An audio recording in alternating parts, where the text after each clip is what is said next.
we'll go ahead and get started. We'll open it up to your questions here.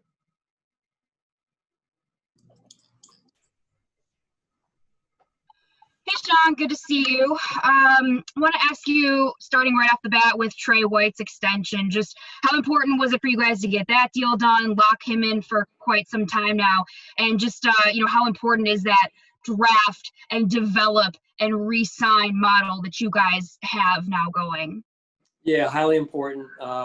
Great to have the support of Terry and Kim to allow us to do this, number one. And also, I thought Brandon did a great job getting the deal done, along with Trey's side as well. And look, he's a young man that we drafted here a few years ago, and has done a phenomenal job both on and off the field. He brings a tremendous amount of energy to our team, and he's obviously well liked in the locker room.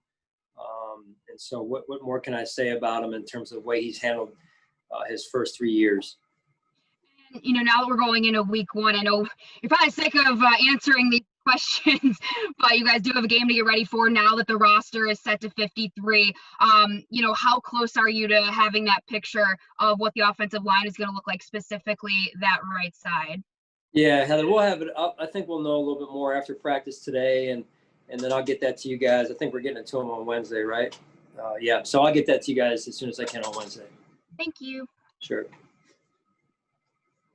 Hey, Sean, Sal here. Good to see you. You too, Sal. Dion got extended. Trey got extended. Yourself, you got extended. You guys all came in at the same time. How cool is that and rewarding is that, I guess you'd say, personally and professionally, to be on this journey with them all at the same time, to see them grow into the players that they've grown and into the men they've become? Yeah, that's part of the joys of coaching. To me, one of the great joys of coaching is developing young men. People always say at this level, at this stage, as opposed to college, it's a little bit more difficult. But I think to me, you have great opportunity to influence people in a positive way in this line of work that we're in, as crazy as it is and gets sometimes. But they have to have the foundation, and that's what both Dion and Trey had. And then from a organization and club standpoint, to be able to draft, develop, and then retain is where it's at. And we've been able to do that to this point, and those two are the latest examples of that. And just getting those guys in that first draft where you have that Bills DNA that you guys talk about so much. How nice is it to know that, you brought in guys that, you identified right away, and you can do that, and you have the confidence in everybody, obviously, and Brandon and his staff after that, to be able to identify those players and really see them flourish. Yeah, I mean, it's an inexact science. There's no crystal ball, but you try and put the work in. And for us, our formula, and without going into detail and strategy on it, but again, give the credit where credit's due. These two young men, our coaching staff, have paired up and done a phenomenal job. Thanks, Sean. Sure. Hey, Coach. Good morning. Thanks for the time. I know you always talk about this cut weekend, being a lot of difficult decisions and not a fun time, but it's a necessary part of the process. With respect to Pat DeMarco, I have to imagine that was a particularly difficult one, knowing the leadership presence that he's been in your locker room. I know you have leaders still on that side of the ball, but can you just address maybe losing that presence that he had for your team, not only on offense, but special teams? And then I don't know if you can answer the second part of this, but is there any concern about his injury being career threatening? I understand if you can't answer that, though. Yeah, I won't get into too much of it. I'll just comment a little bit on Pat overall. I mean, he's one of the special guys that I've been around in my coaching career, and in particular here in Buffalo with my head coaching career.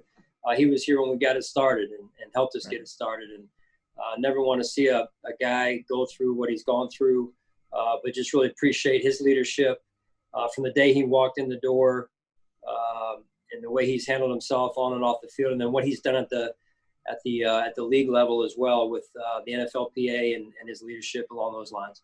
Do you expect, Coach, that he'll be around at all? Like, do you anticipate him being? I know some of your IR guys sometimes are around sometimes. Yeah, I won't go into detail on that. I want to be fair to Pat, and but again, just really positive and appreciative with what he's done. Okay, thanks. Sure. Hey, Sean, John Scott. You made it through this unique preseason training camp how do you feel your team is prepared compared to years past when you've had the traditional OTAs, mini camp, and training camp? Yeah, I think that they've worked extremely hard, and John, have been able to control the controllable parts of training camp. All the things we haven't been able to do or evaluate them preseason, in particular. But I'm confident in our preparation. I'm confident that these guys have worked extremely hard, and both on and off the field, and they're passionate about this game. And so we've got a tough week 1 opponent in the Jets coming in here, a division opponent, and we've got a long week of work to put in here. How much, if at all, do you anticipate maybe a grace period of a game or so because you didn't have preseason action, or just this whole unique circumstance bleeding into the regular season and maybe alter some of the things that you've done traditionally in the past out the gate week 1? Well, you got to be ready to go. That's what our goal is. I'm not into those, however you labeled it. But no, there will be continuing adjustments through the year, like there always is, and in developing our football team and the fundamentals that it takes to win games, and the schematics that it takes to win games, and the situational football that it takes to win games. So, it's going to be an ongoing effort, like it always is. And so our guys have embraced that, though, since day 1 at training camp, and I'm extremely proud of that. Thanks. Sure. Hey, Sean, Josh Reed here. You poker faced me twice in the last 2 weeks. 2 weeks ago, I asked possibly keeping 2 kickers, 6. You said maybe. We talked about it 6 minutes later. You answered that. Last week, I asked about Reggie Gilliam. You said he's got a long way to go. You change his number. You change his position.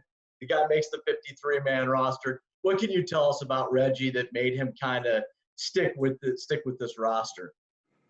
Yeah, Josh. I always try to be fair to you guys. I know you have a job to do, so and I understand and appreciate that you guys respect my position as well. So it's a good back and forth here. Reggie's done a good job. In particular in the last couple of days, where he really surged and has done some good things from that tight end position. And I think he has a bright future. We think he has a bright future. And so, you can never have, too many good football players. We feel like he's a good football player. That's only going to continue to learn and grow and get better. In college, he was asked to play all over the field. In fact, his college coach told me that it's the second most important position other than quarterback in that offense at Toledo. How much has that helped him transition, having to know a bunch of different spots in an offense? Yeah, I mean, to me, the biggest thing that has stuck out about Reggie is his unselfish approach. He continues to show that he puts the team first, continues to work hard every day, very focused, very diligent young man, and ready to help the team in whatever way he can, whether it's offensively, defensively, or special teams. Thanks, Sean. Sure. Coach, good morning. Mookie Hawkins, Waffle Sports Mookie. 1080. How you doing? Good, man. How are you? I'm good. I can't complain. How refreshing is it to see your first baby, meaning Trey Wright, become one of the best corners in the league? Yeah, my first baby brought me back to a few years ago when I had our first child. I was thinking you're going there, getting personal here. No, it's special, for a lot of reasons. To see all the kind of extracurricular stuff aside, it's nice to know that as an organization that we're doing things right from the top down, and that a player of Trey's caliber also sees that and wants to stay here. And so that says a lot about our locker room as well, the players that we have, the veteran players, the player-driven leadership. These guys like being in Buffalo and in the community, and we're thankful that they've embraced us, and in this case, embraced Trey as well. So it's been a good start. Well, we all know that the roster is finally complete and preparing for week 1 versus the Jets. How important is it to get this franchise off to a good start? Yeah, it's important every year. It's important every year you get off to a good start. The biggest thing we got to do is play our best football as we continue to move forward and grow and develop as a football team. And that's my job as a coach. That's our job as a coaching staff to continue to develop this team. And so we're going to continue to work hard this week like we've done in training camp up to this point.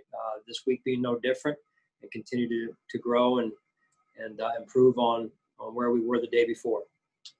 Absolutely, Coach. Good luck. The season is here now. Let's find a way. All right, buddy. Thanks, Mookie. Appreciate it. Yes, sir. Hey, Sean, Sal Majorana here. Good to see you. You too, Sal. I'd like to ask you, we asked Brandon this question. I'd like to get your thoughts on it too. Look, you guys are maybe the hunted this year for the first time since you've been here. Everyone talks about the Patriots and they're still there, but there are expectations on your team. Do you feel this roster as constructed, the mental makeup of it is conditioned to be the hunted maybe this year?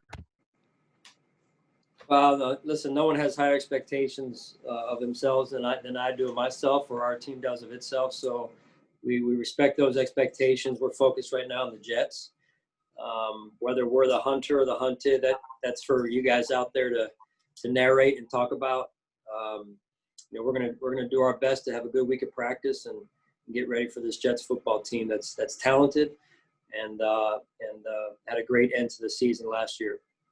And if I could ask you about the quarterbacks, obviously you're going to have 4 in the building, which came as a surprise probably to some of us. Is the plan going to be, we talked about this earlier, are you going to keep one of these guys separate from everybody else? I think somewhere I saw somewhere in the league, McCown is going to be at home and he's not going to be with the team. Do you have any plans to do something like that? Yeah, we've discussed that. Nothing definitive right now. We will be managing that the best we can and trying to remain smart. Okay, thanks, Sean. Sure. Hey, Sean, I just want to ask you a little bit about Boshawn Joseph, obviously making a decision to cut him and then not bring him back to the practice squad. What went into that decision, and how did he perform in training camp this year? Yeah, well, overall, whether it's this situation or other situations, we're always going to do what we feel is best for the team. Boshawn got off to a good start, then he hit some adversity, but we still believe in him and want the best for him. So never easy to move on from a player, in particular a drafted player in this case. But again, we've got to do what we feel like is best for the team, and we'll continue to support Boshawn at this point from a distance. And Delshon Phillips, obviously a little bit of a surprise outside the building, but it seemed like Brandon spoke about it. You guys have really been impressed what he's been able to do.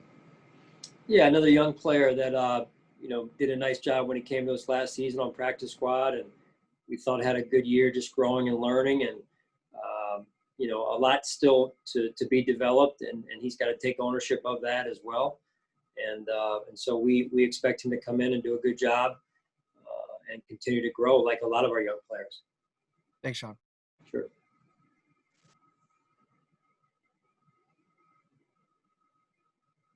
Is that it? Oh, we got 2 more. Sean, it's Kim Jones. Okay. Hi, Kim. Hi, sorry, I had a mute issue there. On a team and a defense that seems to have a lot of really good leadership among players, do you look at Tremaine Edmunds as the leader, and what do you like most about the way Tremaine leads his teammates? Yeah, Tremaine's one of our big leaders. But I would say this, though, Kim, as we discussed this morning, I count on all of our players to take a piece and an ownership piece of that leadership responsibility and be active participants in that. Tremaine, in this case, now going into year 3, he continues to grow and develop in that capacity, and really have appreciated the way he's grown, and his voice has grown in our locker room and on the field, and that's been fun to watch, and a joy of coaching. Thank you, Sean. Sure. Hey, Sean, John Warrow. Sorry I don't have my video on, but just one more question about Tre'Davious White, and I'm half joking here, but does this mean he's got to put his goalie school off, for the future? Yeah, well, that's a good question for Trey. I mean, we'll see. We'll see how things turn out here. I would just like for right now him to focus on playing corner and the Jets right now. you know, maybe after this week, you'll want to ask him about, you know, playing goalie, or, well, not even after this week. Maybe if you could just wait till maybe February, sometime in February, John, maybe you and I could have a deal that you'll wait till February to ask him about his goalie academy. Great. Thank you very much. All right, John. Thanks. Thanks, guys.